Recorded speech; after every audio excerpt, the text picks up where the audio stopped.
अपनी बेटी टुनटुनी चिड़िया के साथ रहती थी। टुनटुनी की माँ टूनी एक दुकान में काम करती थी। एक दिन जब वो काम से घर वापस आती है तो उसकी बेटी टुनटुनी उससे कहती है, माँ आपने देखा हमारा घर कई जगह से टूट चुका है। इसकी मरम्मत करनी बहुत जरूरी है। अगर बारिश आ गई तो हमारा घर टूट जाएगा। मैं क्या करूं बेटा, मैं तो दिन भर काम में व्यस्त रहती हूँ। इस तरफ तो मेरा ध्यान ही नहीं गया। मैं कल ही मालिक से कुछ रुपए उधार मांग कर लाऊंगी और घर की मरम्मत करवाऊंगी। तू चिंता मत कर मेरी बेटी, तू अपनी पढ़ाई पर ध्यान दे। तब तक आप लोग कमेंट में बताएं 100 डिवाइडेड बाय 2 कितने होते हैं। अगले दिन टूनी अपने मालिक से कहती है, मालिक मुझे कुछ रुपए उधार चाहिए। मेरा घर कई जगह से टूट गया है और उसकी मरम्मत करना बहुत जरूरी है। क्या उधार? मेरी दुकान पर उधार ना ग्राहक के लिए है ना तुम्हारे लिए, समझी? आगे से पैसे मांगने से पहले दूसरी नौकरी ढूंढ लेना।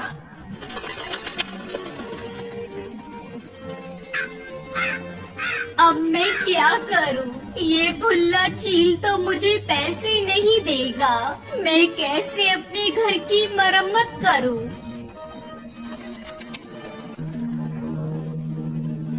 ऐसा सोचते हुए टूनी शाम को घर लौट रही थी। तभी रात में तेज बारिश शुरू हो जाती है। हाय राम, ये बारिश तो अभी से शुरू हो गई। मेरी टुनटुनी घर में अकेली है। मुझे और तेज उड़ना होगा। कहीं मेरा घर टूट गया तो, उसे कुछ हो गया तो मैं क्या करूँगी? टूनी माँ तेज तेज उड़कर घर पहुँचती है तो वो देखती है कि उसका घर पूरी तरह से टूट चुका था। मम्मा देखो ना, अपना घर टूट गया। मैंने तो पहले ही आपको बताया था। अब हम बारिश में किसके यहाँ मदद मांगने जाएं? तू तो जानती है बेटा, मैं कितनी मुश्किल से घर चलाती हूँ। आज मैंने जब मालिक से पैसे मांगे तो उन्होंने मना कर। कालू अंकल के घर चलते हैं। टूनी और टुनटुनी दोनों कालू के घर जाती है। उसका दरवाजा खटखटाती है। दरवाजा खोलो, मेरा घर इस बारिश में टूट गया है। हमारी मदद करो। बारिश में मैं अपना दरवाजा नहीं खोलूंगा। तुम कहीं और जाओ। मेरा घर भी मजबूत नहीं है, तुम सबका वजन नहीं उठा पाएगा। कालू को वो अपना दरवाजा नहीं खोलता। बारिश में दोनों माँ बेटी भीग रही थी। माँ, बारिश बहुत तेज है। उस पेड़ की डाल की आड़ में हम छुप जाते हैं। दोनों माँ बेटी पेड़ की आड़ में बारिश से बचने लगती है। कुछ देर बाद बारिश रुक जाती है। माँ, बारिश तो रुक गई। चलो चलकर हम अपना घर बनाते हैं। तुझे तो पता है बेटा, मेरे पास तो पैसे नहीं है। मैं कैसे अपना घर बनाऊंगी? बिना पैसों के घर बनाना बहुत मुश्किल है। अब वो जमाना नहीं रहा जो तिनके बीनिया घोंसला बना लिया। माँ, अपना घर बिना पैसों से बनेगा। देख रही हो, सामने हरी हरी घास फूस पड़ी हुई है। हम अपना घर इन्हीं हरी हरी घास से बनाएंगे। टूनी को अपनी बेटी का आइडिया अच्छा लगता है। वो अपनी बेटी के साथ मिलकर घास से घर बनाती है।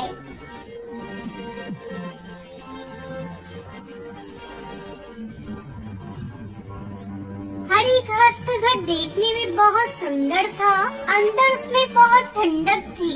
और फिर दोनों माँ बेटी खुशी खुशी उस घास से बने घर में रहने लगती है।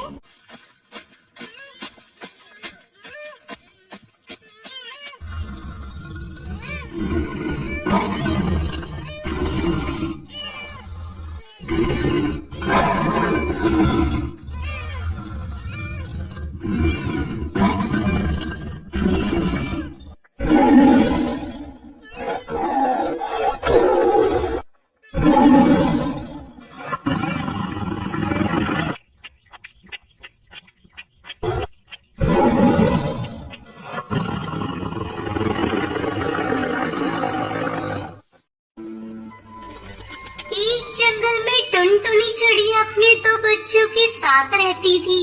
उसका पति कालू कौवा अपने खेत में आम की खेती करता था। आम बेचकर उसे अच्छी कमाई हो जाती थी, जिससे उसका पूरा परिवार खुशी से अपना जीवन बिता रहा था। एक दिन टुनटुनी अपने पति से कहती है, अरे पिंकी के बापू, मैं सोच रही थी इस बार नए साल पे अपने बच्चों को लेकर कहीं बाहर घुमाने चलते हैं। हाँ पिताजी, मेरी सारी सहेलियां नए साल की पार्टी मनाने शहर जा रही हैं। आप भी हम लोगों को लेकर शहर चलिए ना। नहीं बेटा, तुम्हें पता है ना, शहर में महामारी फिर से फैलने लगी है। ऐसे में पार्टी करना ठीक नहीं। ऐसा करो, तुम लोग इस साल घर में रहकर ही नया साल मना लेना। तब तक आप लोग कमेंट पे बताएं 56 into 6 कितने होते हैं। कुछ दिन इसी तरह बीत जाते हैं। एक दिन कालू जब अपने खेत पर आम को तोड़ने के लिए जाता है तो देखता है कि उसकी सारी फसल बर्बाद हो चुकी थी। वो दुखी होकर घर लौटता है। उसे दुखी देखकर उसकी बेटी पूछती है, क्या बात है पिताजी, आज आप बहुत उदास लग रहे हैं। आज आप हमारे लिए मिठाइयाँ भी नहीं लाए। हाँ जी, आज ऐसी कौन सी बात हो गई? पहले कभी आपको इतना उदास और दुखी नहीं देखा। क्या बताऊं पिंकी की माँ, पता नहीं कैसे सारी फसल एक ही रात में बर्बाद हो गई। अगर मैं फसल को बाजार में नहीं बेचूंगा तो पैसे घर कैसे आएंगे? मैं अपने बच्चों के लिए कहाँ से नए साल का तोहफा ला कर दूंगा? आप चिंता क्यों करते हो जी?